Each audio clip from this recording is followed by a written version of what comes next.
이제 다니엘서 5장 말씀을 가지고 함께 또 질문도 보고 질문에 대해서 답도 찾아가고 그러면서 하나님의 말씀을 함께 나누는 시간을 갖도록 하겠습니다. 다니엘서 5장을 보면은 이제 그 벨사살이라는 그런 왕이 등장을 하는 것을 보게 됩니다. 벨사살 왕은요, 그 느부갓네살 왕, 그 정복자, 바벨론을 실질적으로 세운 왕이죠. 그 정복자 왕의 손자라고 보시면 되겠습니다. 여기 뭐 부친, 아버지 뭐 이런 표현을 쓰고 있는데 그 당시에는요, 아버지, 할아버지 이렇게 조상들을 이제 아버지라고 이렇게 부르고요. 또 그 아들이나 손자 이렇게를 또 그냥 아들이라고 이렇게 통칭해서 부릅니다. 그래서 그런 쪽에 좀 부담을 가지지 않으셨으면 되겠고요. 그게 손자 벨사살이 이제 그 바벨론의 왕이 됩니다. 근데 이때 바벨론은 여전히 세력을 가지고 있었지만 그 서쪽에 있었던 그 페르시아 지역에 두 나라가 있었거든요. 페르시아하고 메데라는 두 나라가 있었는데 그 페르시아 메데가 이제 힘을 얻게 돼요. 힘을 이제 키워서 연합을 해서 바벨론을 공격을 하게 됩니다.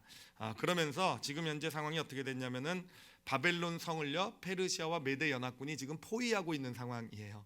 포위하고 있는 상황이고 그 가운데서 이제 사건이 진행이 되게 됩니다. 자, 먼저 1절을 좀 읽어보도록 할게요. 1절을 보면은요, 그 다니엘서 5장 1절을 보면은 이렇게 합니다. 벨사살 왕이 그의 귀족 1000명을 위하여 무엇을 베풉니까? 큰 잔치를 베풀고 그 1000명 앞에서 술을 마시니라라고 되어 있어요. 여러분, 왜 갑자기 뜬금없이 저기 포위하고 있는데 그 잔치를 베푸는 걸까요? 왜 그렇겠습니까? 메데, 지금 페르시아 메데 연합군이 포위하고 있으면 엄청나게 지금 위기인 그런 상황 아니겠습니까? 그런 상황에서 1000명을 불러다 놓고 그것도 술잔치를 벌이고 있다는 것은 뭘 지금 나타내는 거예요? 우리 지금 괜찮아라는 걸 지금 과시하고 있는 거 아니겠습니까? 아유, 저까지 적들 아무것도 아니야, 이 바벨론이 무너질 리가 없어, 뭐 이런 과시 아니겠습니까? 그리고 이것이 사실 그렇게 헛된 과시가 아닌 게, 이 바벨론 성은 거의 난공불락이라고 하죠, 그렇죠?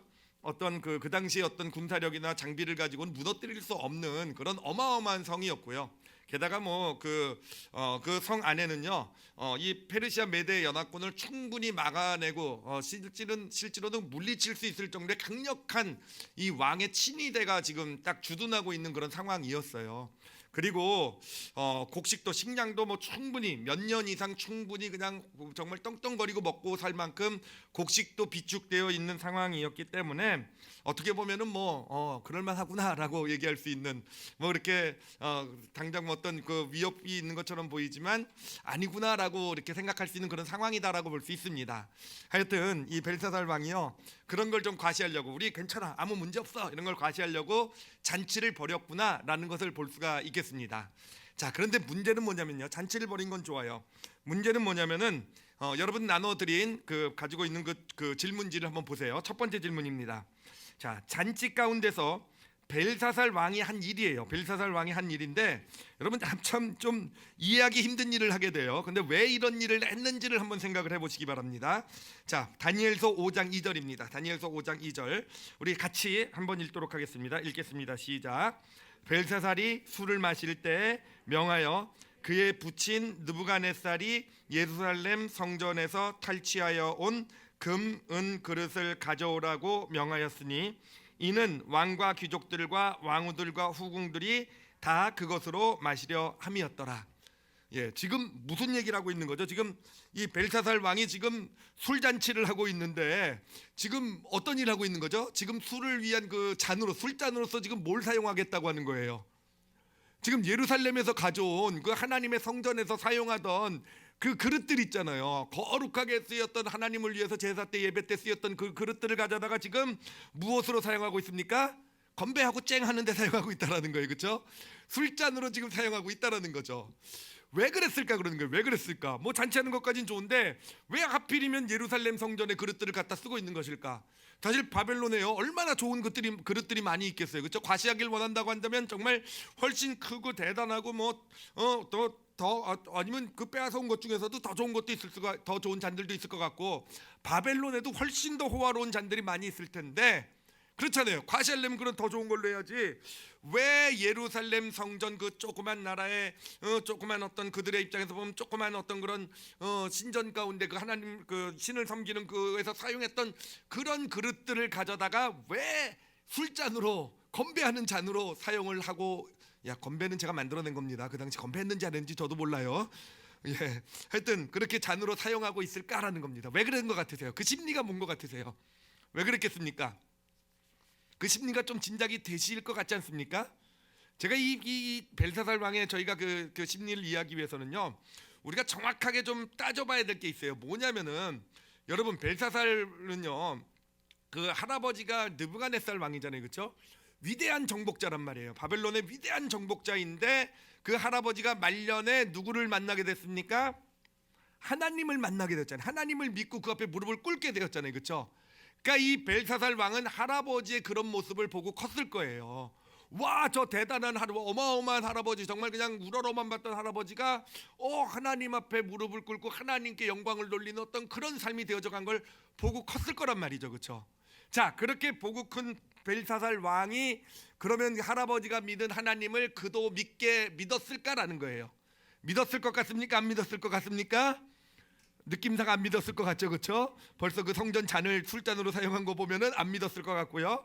자, 이 사실을 다니엘이 아주 정확하게 지적을 해주고 있어요. 보면은 그 5장 그 끝에 부분에 보면 22절에 다니엘이 이렇게 얘기를 합니다.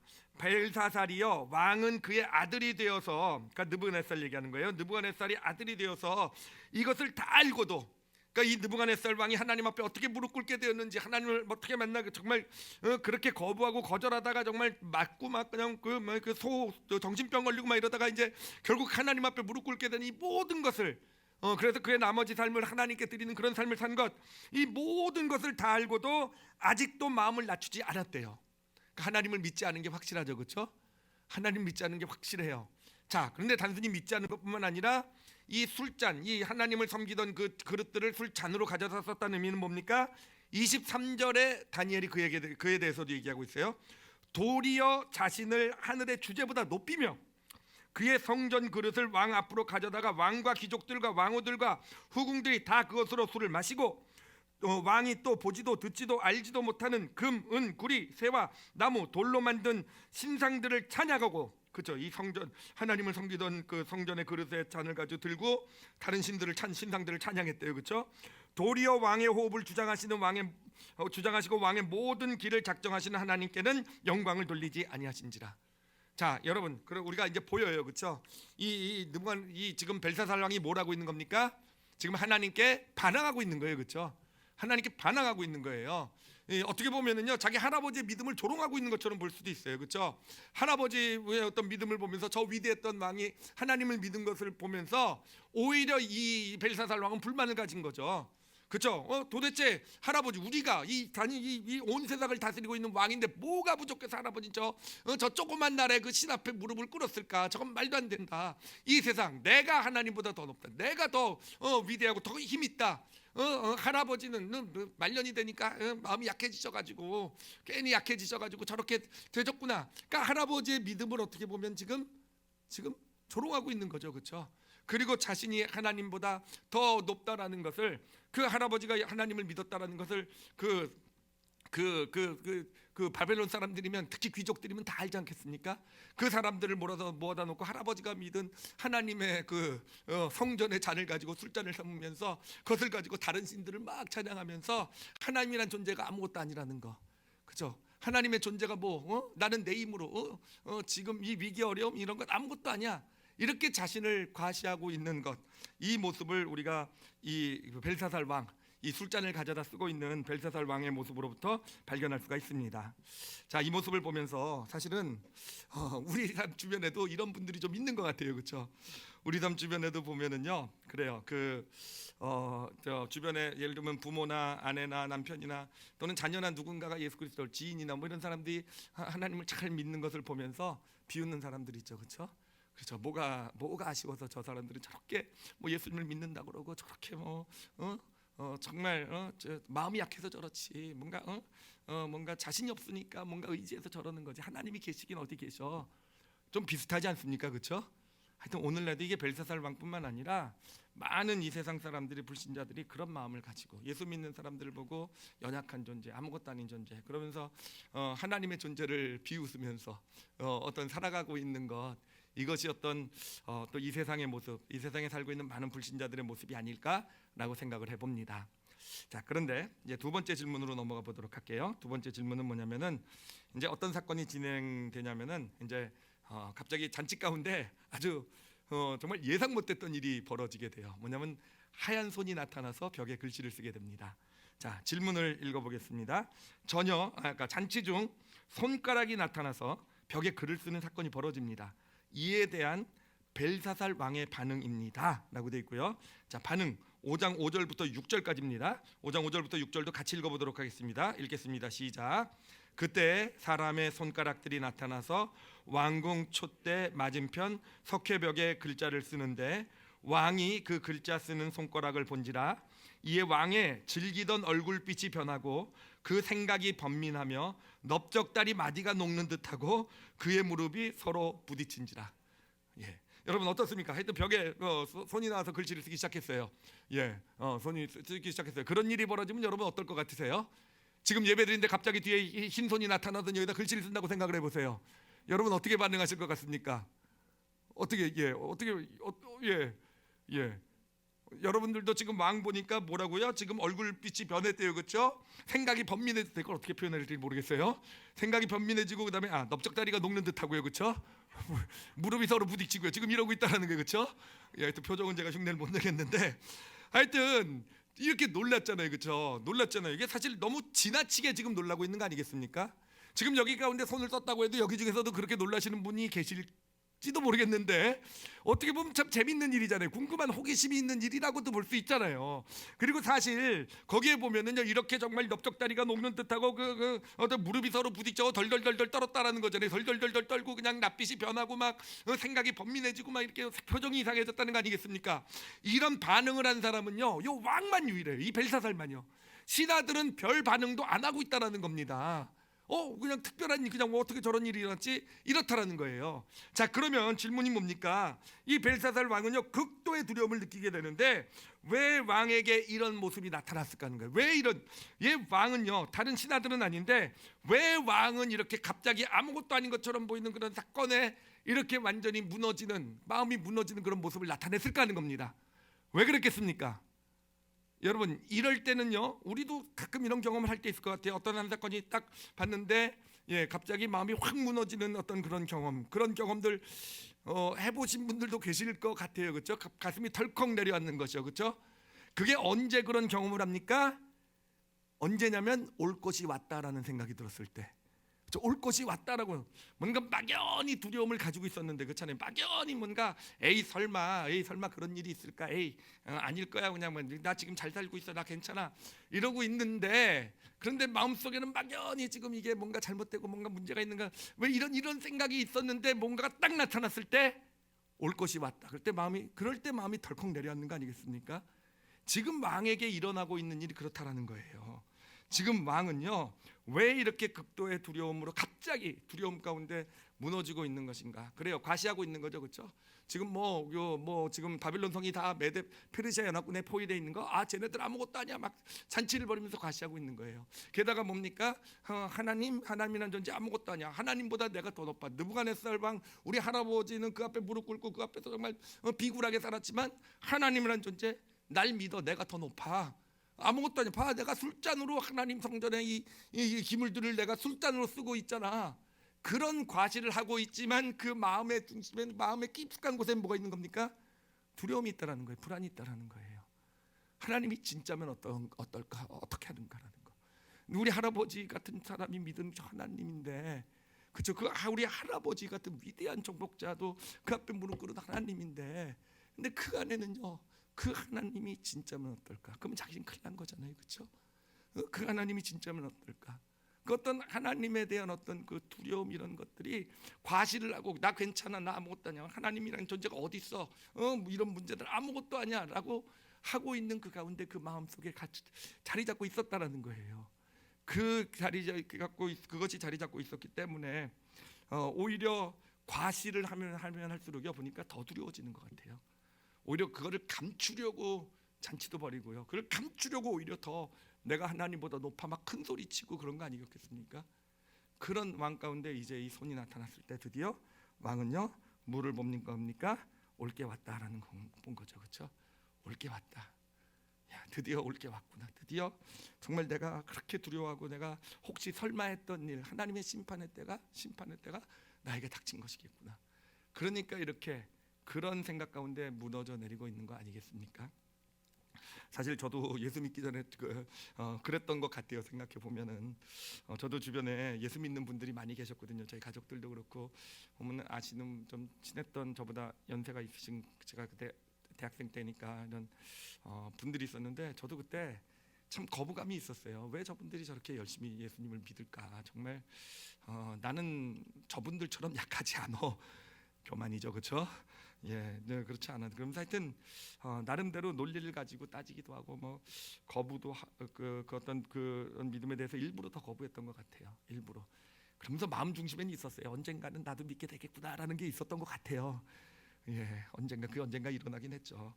하여튼 그러면서도 내가 왜 뭐가 아쉬워서 하나님을 믿어야 돼 이런 마음으로 살아왔던 것 같은데 그때 그랬던 것 같아요. 그 어떤 특히 막 그러면서 막 살고 있을 때 알잖아요. 막 살고 그냥 내 멋대로 살고 있고 제 잘난 맛에 교만에 그렇게 살고 있을 때 오히려 마음속에 불안과 두려움은 더 있었던 것 같고요.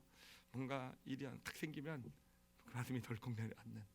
예, 혹시 하나님께서 이제 나를 예, 하여튼요 이게 사실은 오늘날 이 세상에 이 불신자들의 모습이 아닐까 생각을 해요. 저들이 하나님을 거부하고 있고요. 그리고 그 거부를 더 노골적으로 할수록 더 노골적으로 하나님에 대해서 막 하나님이 어디 계시고 뭐 예, 제가 아는 예수 믿지 않은 어떤 사람도 제가 목사인 줄 모르는 사람들이요.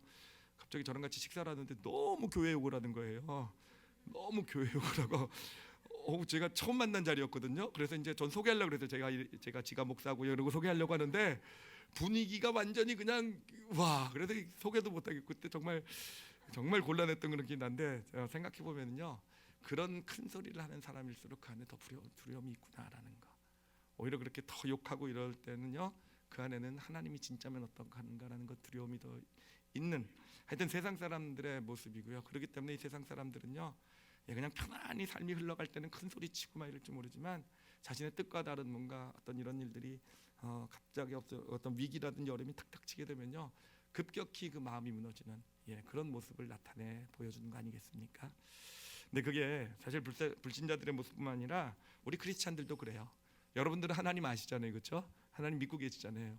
그렇지만 우리가 다 정말 교회에서만 신앙생활하고 사실은 세상에 나가서 그렇게 살지 못할 때 특히 하나님의 뜻을 알면서도 원하시는 걸 알면서도 에이 뭐 하나님이 계시기 하나님이 그냥 세상 삶에서 뭐 하나님이 관여 안 하시고 뭐 하나님 뭐 다들 그렇게 살고 있고 다 괜찮고 그래서 그냥 막 살고 내 욕심대로 그냥 세상에서 그렇게 살아가게 될 때요. 그래 우리가 하나님 믿는다고 하면서도 우리 안에 이런 이 벨사살 왕이 가지고 있는 그런 두려움들이 우리 안에 있어요. 그래서 어떤 삶의 어떤 위기가 어려움이 생길 때 하나님을 믿는다고 하면서도 그런 위기나 어려움 가운데 급격히 마음이 무너지고 여기도 얘기한 것처럼 이 표현 너무 좋아요. 넓적다리 마디가 높고 그의 무릎이 서로 부딪히고 하나님을 믿는다고 하면서도 우리 모습에서도 우리가 정말이요 우리가 그냥 내 뜻대로 내 마음대로 살아가게 되면요 괜찮지 하면서도요 결국 이런 두려움 가운데 살아가고 있는 것 이런 위기나 어려움이 될 때 우리의 마음도 우리의 삶도 무너지게 된다라는 것 바로 이 벨사살의 모습에서 우리가 볼 수 있는 그런 깨달음이 될 것입니다. 자 그러면 이제 사실 오늘의 가장 중요한 질문이죠. 세 번째 질문으로 넘어가 보도록 할게요. 이제 벽에 글씨가 쓰여지게 되는데 이제 벽에 쓰여진 글자입니다. 다니엘이 이제 해석을 해요. 다니엘의 해석을 자신의 말로 설명해 보십시오. 다니엘이 해석을 하는데 사실 해석을 읽어봐도요 긴가민가 저게 무슨 말인가라는 생각이 들어요. 한번 같이 읽어보고 제가 제대로 좀 쉽게 우리가 이해할 수 있게 같이 좀 이 해석을 좀 이렇게 좀 풀어보도록 하겠습니다. 25절, 26절, 27절 말씀도 우리 같이 읽어보겠습니다. 시작. 기록된 글자는 이것이니 곧 메네 테겔 우바르시니라. 그거를 해석하건대 메네는 하나님이 이미 왕의 나라를 시대를 세워서 그것을 끝나게 하셨다 하며, 데겔은 왕을 저울에 달아보니 부족함이 보였다 하며, 베레스는 왕의 나라가 나뉘어서 메대와 바사 사람에게 준 바가 되었다 함이니이다 하니.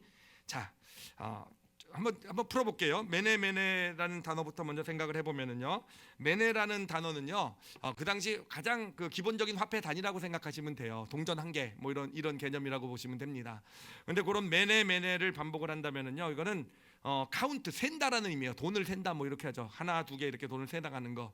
그래서 메네가 두 단어가 연속해서 쓰면은 카운트를 한다라는 그런 뜻이 됩니다. 카운트를 한다라는 뜻이 되고요.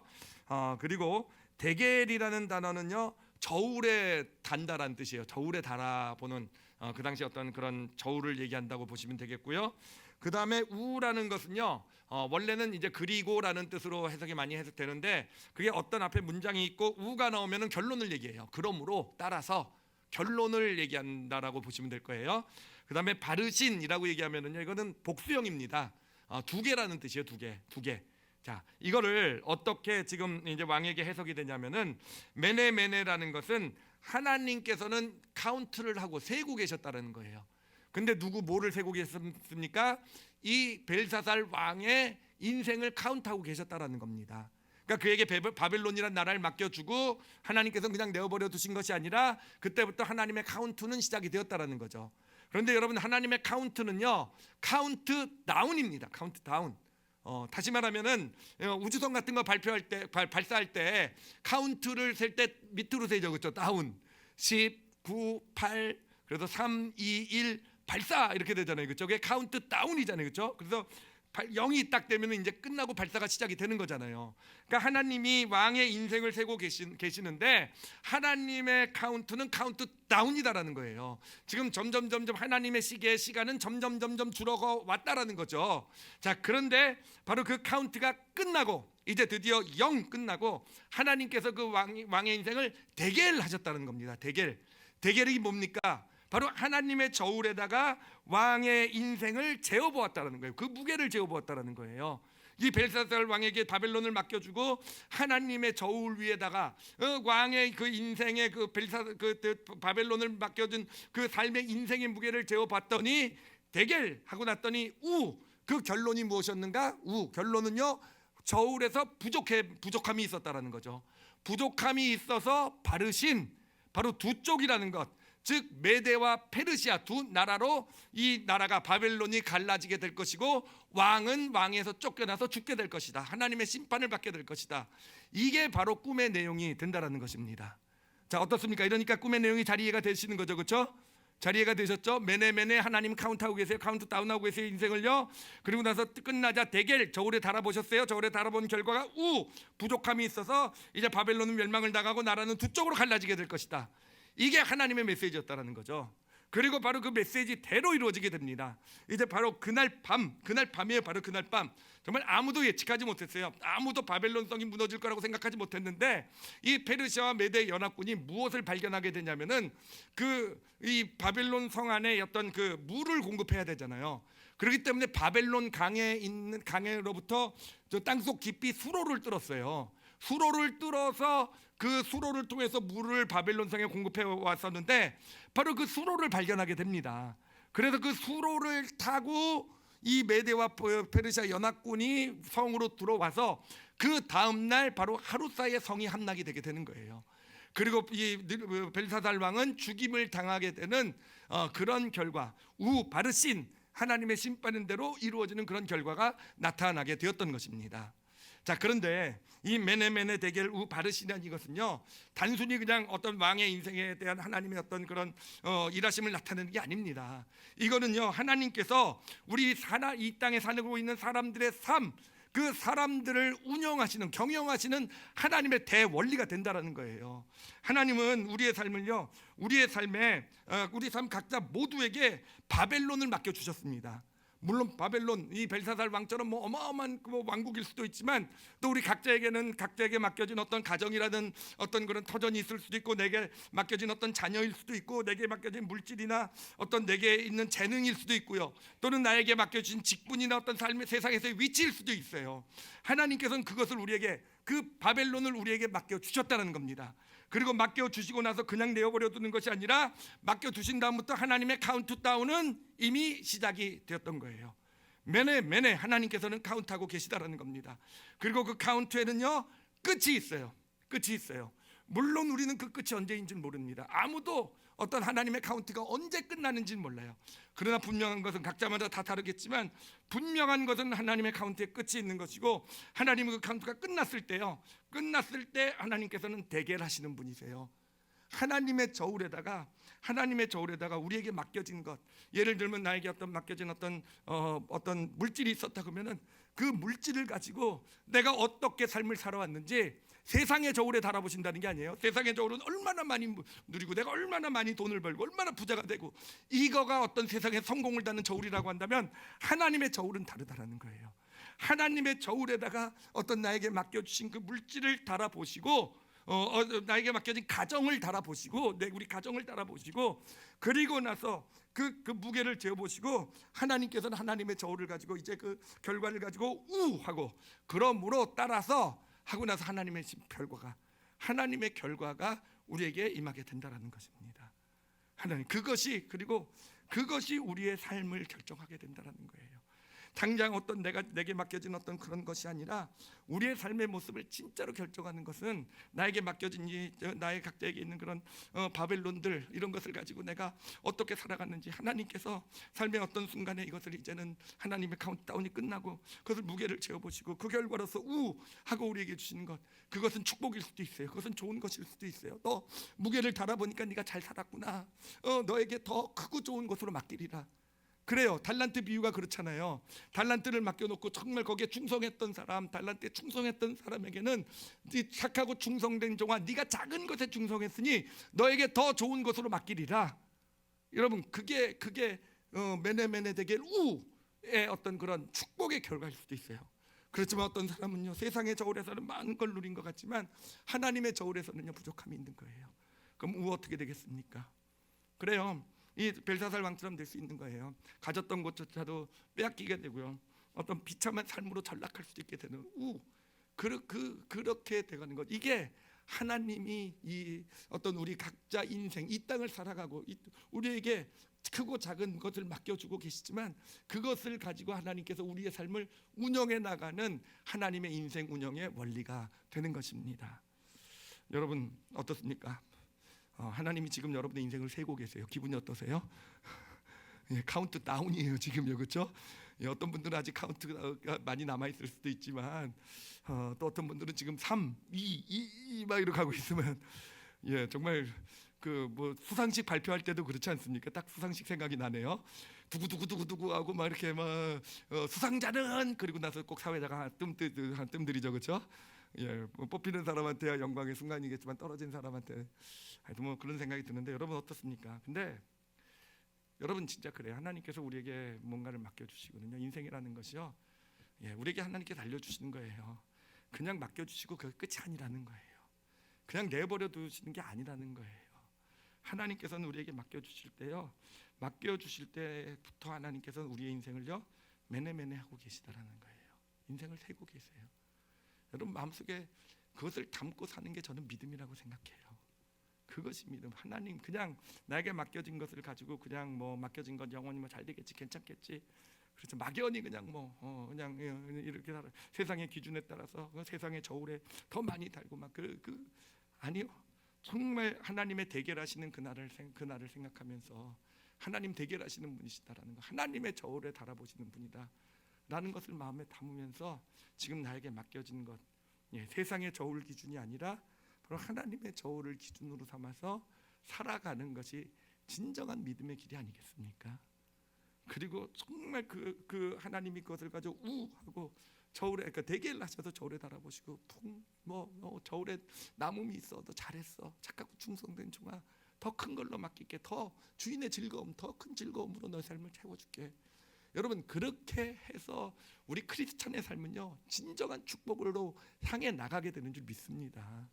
그냥 세상에 저울을 놓고 거기다 많이 쌓고 하게 되는 것은요, 그래요. 이 벨사르 왕처럼요 불안할 수밖에 없어요. 뭔가 많이 쌓아가는 것 같고 세상의 방법대로 더 많이 더 내가 잘 되고 나나 그래서 뭔가 많은 걸 누릴지 모르지만 벨사살 왕처럼 늘 마음 저 깊숙한 곳에 불안함을 가지고 사는 거예요.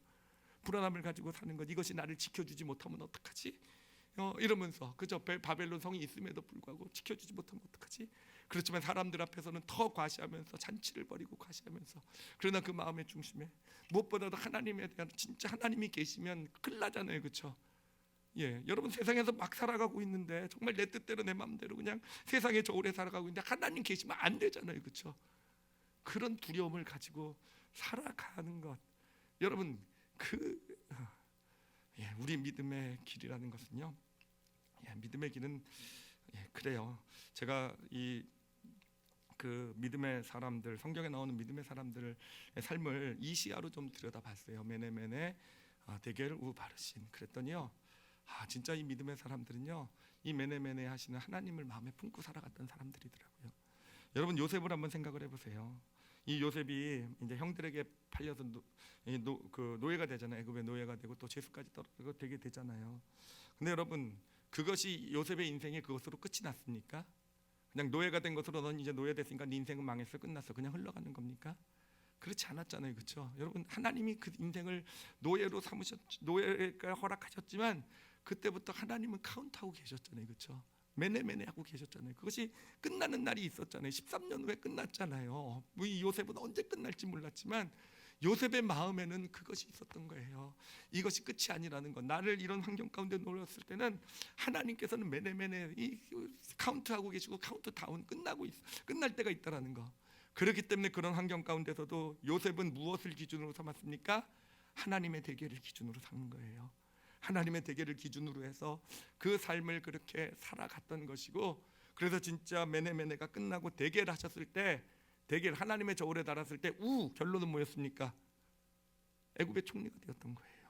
애굽의 총리. 그게 바로 믿음의 사람의 삶의 모습.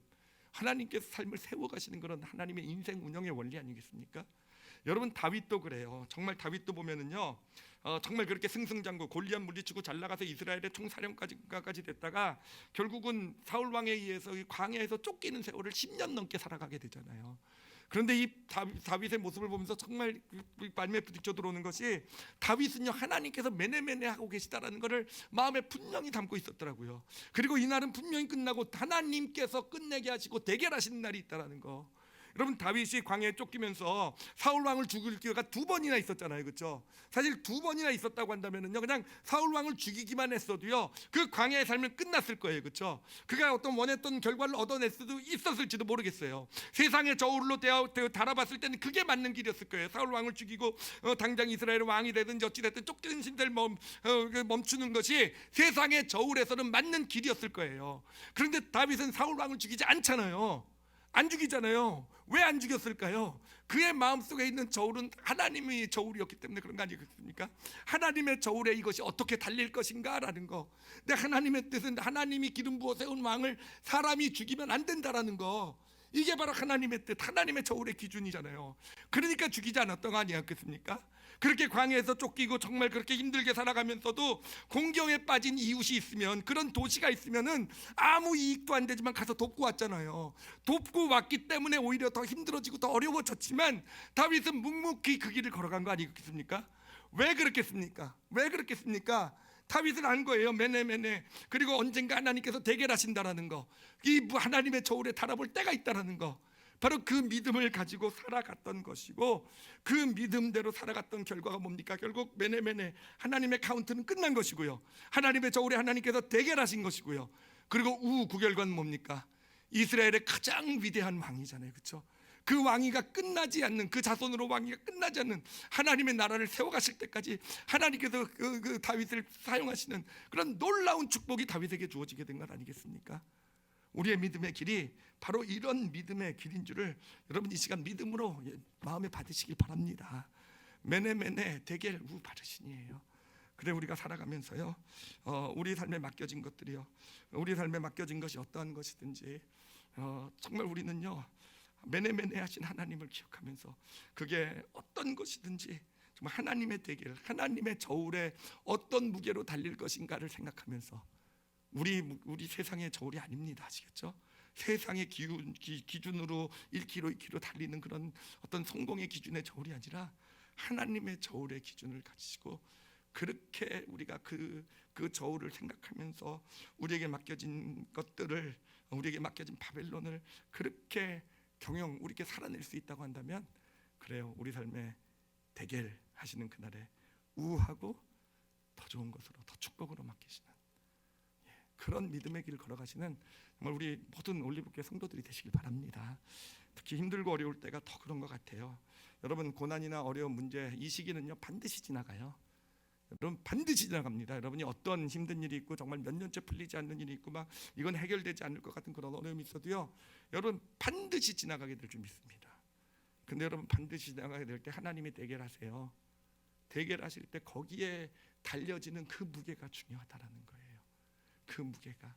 그래서 지금 힘들고 어려운 시기를 한다 할지라도 우리가 내 기준의 저울이 아니라 하나님 기준의, 하나님의 그 무게의 저울에 맞게 이 땅의 믿음의 길 삶을 살아간다고 한다면은요, 그래요, 이 시기는 반드시 아무리 어렵고 힘든 시기여도 반드시 지나가게 될 것이고요.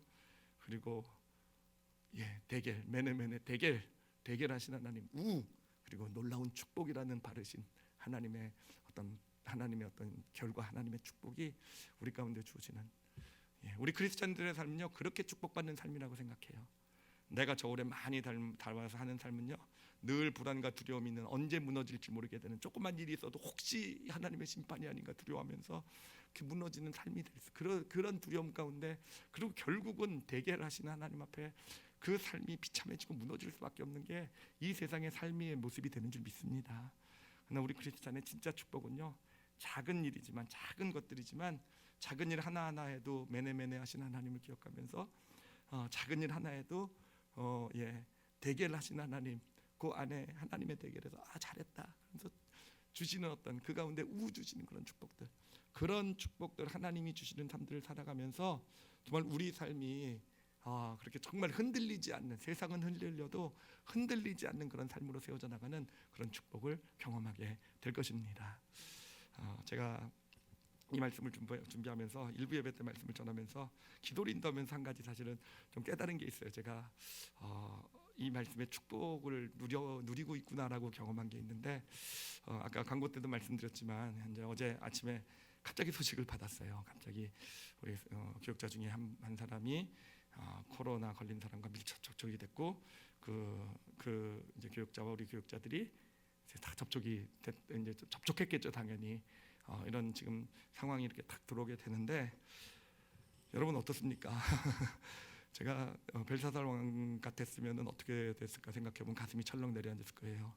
왜 또 이런 일이 왜 또 근데요 사실 진짜 마음이 편안했어요. 그 소식을 받고 나서 그냥 아이고 이런 생각은 들었지만 아이고는 했어요. 그렇지만요 딱 그 듣는 순간에 그런 마음이 딱 들었어요. 지금 우리 올리브교회가 저는 코로나 시기를 정말 잘 지내었다라고 생각해요. 잘 하나님의 은혜로 잘 지내왔는데, 하나님께서 지금 또 어쩌면 또 이제 이것이 끝나가는 시기에 또 마지막으로 매네매네 하시는 어떤 그런 하나님 저울의 어떤 우리를 달아보시는 그런 일로 우리에게 이 일을 허락하셨구나. 이 일을 어떻게 믿음으로 우리 교회가 또 교육자들이 감당하는가를 하나님이 보시려고 하시는구나라는 마음이 들으니까요 너무 편안한 거예요. 그러면서 그렇게 되니까 눈이 밝아지는 것 같더라고요. 어떻게 일을 처리해야 될 것인가 하면서, 만약에 제가 세상의 기준이었다고 한다면 그랬을 것 같아요. 어떻게든지 이건 숨기고 감추고 해서 결과가 나올 때까지 어떻게든 해가지고 교회 손해 보지 않고 막 이렇게 갔을 것 같아요. 근데 그게 아니라 하나님이 매네매네 하시는구나, 이제 대결하실 때가 있겠구나 하니까 가장 중요한 게 우리 성도들이잖아요. 예배고요. 정말 뭔가 알고 정말 어떤 그런 가장 안전하고, 또 사실 그것도 중요하지만 그에 못지않게 더 진짜 마음에 부딪혀 들어온 게, 그렇잖아요. 우리 그 접촉자였던 그 교육자 되시는 그분, 또 그분 가족들 얼마나 마음이 힘들까. 그렇잖아요. 그분들이 이 일을 힘들지 않게 오히려 믿음으로 넉넉히 이겨나갈 수 있게 이 분위기가 되고 그렇게 기도가 되고 하는 게 중요해요. 지금 제 잘난 체를 막 하고 있는 중입니다. 포인트는 뭐냐면요, 그래요. 진짜 우리가 매네매네 하신 하나님을 알면은요, 우리가 좀 위기가 생기고 갑자기 급작스러운 어려움이 생기고 막 예를 들면 뭐 자녀라든지 가정 뭐 이런 큰 일이 생겨도요 편안할 수 있다라는 거예요.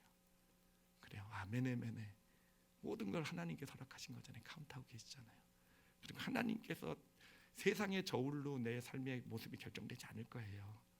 하나님의 저울이 결국은 대결하실 때 내가 어떻게 했는지, 어떻게 이 일을 해왔는지에 따라 하나님께서 대결 하나님의 저울에 달아보실 것이고요.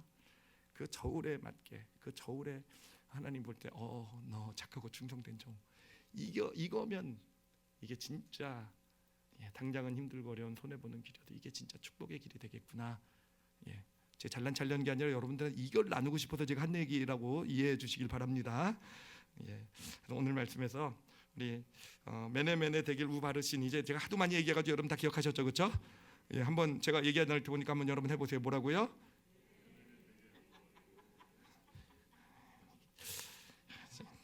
좀 마음에 안 들지만 뭐 그래도 매네매네 대길 우바르신, 하나님이 세고 계시고요. 이건 잊어버리셔도 돼요. 근데 하나님이 인생을 세고 계시다라는 사실을 꼭 우리가 기억했으면 좋겠어요. 그리고 그건 카운트다운이고요. 대결 하나님의 저울에 달아보세요. 하나님의 저울, 내 삶의 무게가 어떻게 달리게 될지를 좀 마음에 담고 우리가 믿음의 길을 그렇게 우리에게 주어진 지금 삶들을, 맡겨진 것들을 그렇게 잘 경영해 갈 수 있다고 한다면 정말 진짜 하나님이 예비해 놓으신 그런 축복 가운데로 나아가는 그런 복된 삶들이 되어져 갈 줄 믿습니다. 그리고 무엇보다도요, 우리 인생에는요 진짜 마지막 그 대결하시는 순간이 있어요. 우리 모두는요 인생 전체를 하나님께서 맡겨주시고 이제 그 인생은 카운트다운인 거 아시죠, 그렇죠? 태어나는 순간부터요 이 마지막 그 죽음을 향해 나가는 그 매네매네가 끝나는 순간을 향해 나가는 그 인생을 우린 지금 살고 있는 거예요. 그리고 그 매네매네가 끝났을 때 대결하실 겁니다. 그리고 그 대결은요 우리의 영원한 삶을 결정하게 될 거예요. 우 천국 영원한 저주냐, 우 지옥 영원한 저주냐, 우 천국 영원한 삶이냐를 결정하게 될 것입니다. 그러므로 늘 하나님이 우리를 저울에 다신다, 우리의 삶의 무게를 다신다라는 것 기억하시고요. 정말 그 무게를 채워가실 줄 아시는 그렇게 살아가시면요 그 대결하시는 그날이 기대고 소망의 날이 될 거예요. 기대고 소망의 날이 될 거예요. 그렇게 이 믿음의 길, 이 땅의 믿음의 길을 잘 걸어가시는 저와 여러분이 되시기를 예수님의 이름으로 축원합니다. 기도하시겠습니다. 여러분 기도하실 때 한번 생각해 보세요. 매네매네 하나님이 우리 인생을 카운트하고 계시다고 할 때 여러분 마음은 어떻습니까? 혹시 벨사살 왕 같지 않습니까? 그날이 오면 안 되는데 자신에게 맡겨진 걸 한번 생각을 해보세요. 자신의 지금 소중하게 생각하는 모두 괜찮아요. 가정도, 자녀도, 물질도, 뭐 어떤 것도 괜찮아요. 자신의 하는 일, 사업도, 달란트 어떤 것도 괜찮아요. 근데 여러분 매네매네가 끝나고 카운트가 끝나고 대결하는 그날이요. 여러분 지금 어떻습니까? 하나님이 만약에 오늘 벨사살 왕에게 그랬듯이 오늘 하나님 이제 매네매네 카운트가 끝났다, 대결한다라고 하면요. 그 대결의 그 순간은요, 여러분 기대와 소망입니까? 아니면 벨사살 왕같이 마음이 무너지고 넙죽다리가 놓고 다리가 떨리는 그런 시간이 되겠습니까? 이 시간 기도하실 때요, 우리가 그 하나님의 대결을 마음에 품고 살아가겠다라는 그런 고백을 드리시기 바랍니다. 하나님의 카운트다운은 지금 진행되고 있어요, 그렇죠? 그것을 마음에 담으면서 하나님의 대결, 이 저울에 내 삶의 무게가 얼만큼 담길까를 기억하면서 살게 해주세요라고, 특히 여러분 소중하게 여기는 그런 삶의 부분들이 있을 때 오늘 그런 결심 좀 했으면 좋겠어요. 그 영역에서 나에게 맡겨진 그 바벨론에서 내가 하나님의 나를 바라보면서 그 대결하시는 나를 바라보면서 지금 이 순간 현재를 믿음으로 잘 살아갈 수 있게, 그 저울을 기준으로 살아갈 수 있는 믿음을 나에게 허락하여 주시옵소서라고요. 그렇게 살아가기를 원합니다라고요. 특히 고난과 어려움 가운데 있는 분들도 마찬가지예요. 힘든 일이 있으시면요, 이 시간은 반드시 지나가요. 중요한 건 어떻게 내가 지나보냈냐가 중요해요. 하나님의 저울의 이 시기를 하나님께서 어떻게 저울에 달릴 것인가. 그럼 요셉과 다윗을 생각해 보세요, 그렇죠? 당장은 그게 손해 보고 세상의 저울에는 어리석고 그런 기도였을지 모르지만 그게 진짜 축복, 하나님의 저울에는요, 정말 놀라운 축복이었잖아요. 그 믿음으로 지금 이 시기를 지나가게 해주시옵소서라고요. 우리 오늘 말씀 생각하시면서 자신의 삶을 놓고요, 하나님을 인정해드리면서요, 우리 함께 통성으로 기도하시겠습니다. 하나님, 감사합니다. 우리에게 이렇게 하나님의 우리 삶을 운영하시는 그 원리를 알게 해주셔서 정말로 많이 감사합니다. 하나님, 깨달은 대로 정말 그렇게 매네매네 하신 하나님 늘 마음에 담으며 하나님의 저울을 마음에 품고 살아가는 저희들 되게 하여 주시옵소서. 하나님, 그리고 저희들 사실은 정말 이 세상에 벨사살 같은 사람이 참으로 많은 줄 압니다. 큰 소리 치면서 하나님 없는 것, 아버지, 그러나 그들 안에는요, 그 두려움이 있는 줄 알아요. 하나님, 우리가 그런 존재가 될 수 있었으면 좋겠어요. 그런 세상에 큰 소리 치는 사람들이 우리 크리스찬들, 하나님 정말 마음을 다해 하나님을 섬기고 하나님을 바라보면서 살아가는 우리들의 인생이 저들 마음 가운데 우리가 틀릴 수도 있구나, 잘못될 수 있구나 라는 그런 마음을 심어주는 역할을 할 수 있었으면 좋겠습니다. 그래서 정말 하나님, 그들이 그 가운데로 벨사살 왕처럼이 아니라 느부갓네살 왕처럼 하나님께로 이끌어져 오는데 저희들 낙심하지 말고 하나님, 저희들 꾸준히 믿음으로 살아내면서 하나님의 저울의 그 축복을 경험하면서 그렇게 살아내는 그런 인생들 되게 하여 주시옵소서. 아버지께 감사드리며 예수님 이름으로 기도드렸사옵나이다.